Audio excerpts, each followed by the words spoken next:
When you boot up a remake, what do you expect? The original game but with better graphics and quality of life improvements, or a completely different game? When it comes to Final Fantasy VII Remake, it's the latter. In fact, calling this game a remake is very disingenuous because this is a whole different beast from the PS1 classic, which is both a positive as well as a negative for a variety of reasons. I'll be covering this game from a variety of different aspects, such as the story, music, gameplay, Intergrade, and finally the Intermission DLC, to see how this game fares compared to the original.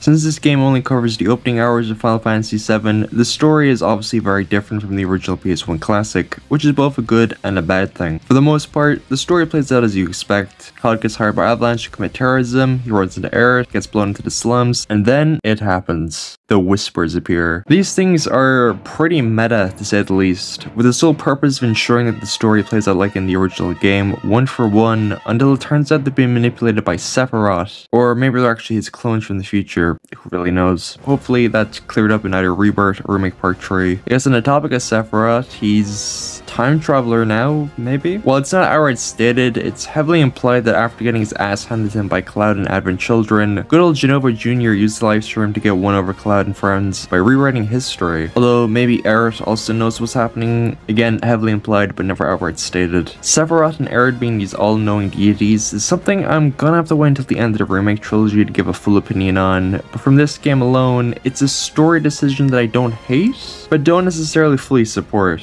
at least with Aerith knowing the outcome of the story. It works with Sephiroth to make him feel like more of a threat, and while it does fit Aerith since she's a Cetra and by proxy connected to livestream, so she would at least be able to know how the story plays out. But personally, I would prefer the entire party was left in the dark about what Sephiroth did, as it makes him a little bit more of an imposing threat. But back to the Whispers. These things were a little too inconsistent. Like, you can't have them go from preventing literally any minor story aspect being changed to ignoring massive changes like Biggs and Wedge surviving the Sector 7 plate drop. On the bright side, at least their inconsistencies end with this game, hopefully. On the opposite end of the conversation, dedicating 30 hours to just Midgar alone was definitely a choice. Don't get me wrong, I had fun with this game and all, but considering Midgar is a 3-hour section at most from the original game, it's just a little worrying how the pacing is going to turn out across the entire Remake trilogy once it's complete, if that makes any sense. My little theory is that the reason for Remake being entirely dedicated to Midgar is to make the near destruction of the city later in the story have more of an emotional impact on the player, since the city feels a lot more alive and ironically organic in this reimagining of this story, thanks to the arguably excessive focus on side characters, especially during the wall market section of the game. Doesn't make up for the very noticeable filler side quests, like the Haunted Train Yard, taking a 20-second screen transition and turning into a 10-minute chore. There's little moments like that which immediately turns me away from replaying this game, although at least on a completed save file, you can just skip these filler chapters. Yes, we should address the elephant in the room. Zack coming back was a very much unexpected way to end Remake. Although this is definitely a plot point I could see being pushed to the side, but with the current trailers of Rebirth that have been released at the time of recording this video, it seems like this thankfully won't be the case. Still though, it'll be very interesting to see where Remake's story ends up going and just how different it will be from the original Final Fantasy VII.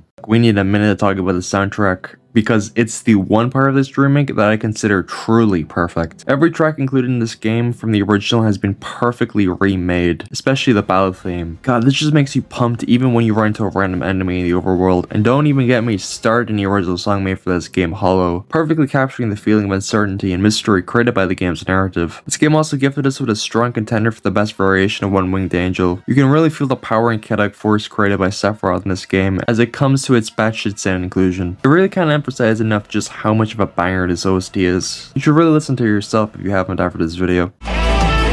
Easily the best change made in Remake was the decision to switch from a turn-based RPG to an action RPG. Not only does the genre switch make the game feel fresh and modern, but also adds an extra cinematic flair to the boss fights throughout the game. It also helps each character to feel distinct from one another, with Cloud, Tifa, and Red 13 focusing on melee combat. Although with Red 13 he's restricted to being an AI controlled character at the end of the game, while Cloud sort of plays like Zack from Crisis Core, but with massive improvements made, such as the introduction of the Punisher mode, chipping enemy stamina away with each slash, eventually eventually resulting with a staggering effect stunning enemies and leading them open to more attacks. A pretty fun change to combat. Tifa's gameplay sort of replicates movesets from a fighting game, fitting her martial arts background. Lastly, in the base game you have Barret and Aerith, who are the long range characters, with Barret sort of having a Punisher mode akin to Cloud where his gun arm fires like a shotgun, resulting in enemies getting staggered after a certain amount of shots. And yes, I specified the base game for a reason, because with the integrated version of the game, Yuffie was made available as a playable character in her own DLC expansion. Obtaining summons works differently in this game, as instead of finding them lying around the overworld, you obtain them by completing Chadley's battle simulations, which can get pretty damn tough as they go on. I really can't stress enough just how good the gameplay is in this game. Action RPGs really are the best type of RPGs, no contest. Over a year later, Sqaure Enix dropped the next gen update for Remake in the form of Remake Intergrade, which aside from having slightly better graphics and faster load times, as well as minor buffs to certain attacks, and a photo mode, which is kinda weird that it's locked to next gen version, but alright. The main addition with Intergrade is of course the Intermission DLC, and Weiss making a return after 15 years in the form of an optional boss fight through Chadley's battle simulations, which brings us to...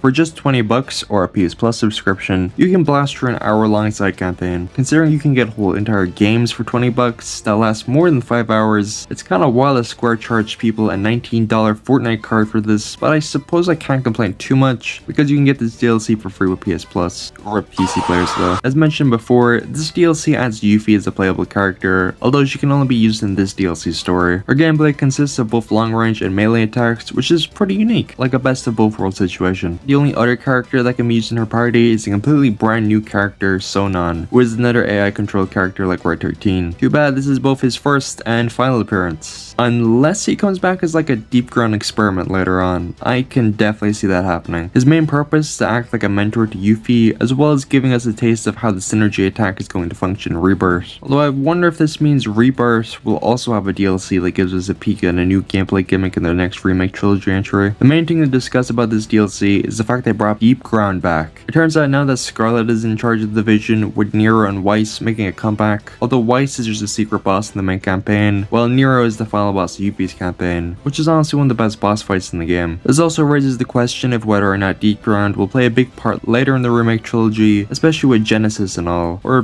who knows, maybe they'll follow up the post-credit scene from Dirge's Cerberus with a new trilogy after Remake Part 3. But who could forget this DLC's biggest addition, the return of the Fork Condor minigame. Baby! That's what I've been waiting for! That's what it's all about! Everyone's favorite minigame from Final Fantasy VII. To Square's credit though, they really did improve the minigame this time around, and it's actually kind of fun now. Good job! While this DLC was pretty enjoyable and set up a very interesting possibility for the Remake trilogy, as well as future side games or a full-on sequel trilogy, I don't necessarily think it's worth 20 bucks, especially for only like 2 hours of content, maybe 4 at most if you really get into the Four Condor minigame. If you have the PS5 version of Remake Intergrade, I recommend just signing up to PS Plus Extra to really get your best value. And I'm not even sponsored by Sony saying this, although Sony, hit me up, I'd gladly take a sponsorship. Anyway, when it comes down to it, Final Fantasy VII Remake is a stellar game on its own merits, but calling this game a remake is again very disingenuous. Something along the lines of Final Fantasy VII Reimagined would be a more suitable title for this game, since you only really get the first 3-ish hours of the original game, inflated to 30 hours with a nearly completely different story to the original. If anything, this game is more of a sequel in a very weird and roundabout way, but I do think the new added side story content definitely helps to flesh out the otherwise nothing background characters of Midgar. The amount of filler in this game makes it a bit of a pain to go back and replay from start to finish. With all that said though, this game is still a banger to me. In fact, this is the game that got me hooked on Final Fantasy. So all that in mind, I'd give this game an easy 8.5 out of 10. Hopefully in the long run this doesn't fuck with the pacing of the greater Remake trilogy, because honestly, I can easily see that happening. But with the developers saying they have no intentions of cutting content from the original game, I'm a little bit more hopeful. And it goes without saying that no matter what, Rebirth is going to be a blast to run through. Just keep the comment section spoiler free for the sake of others. See ya.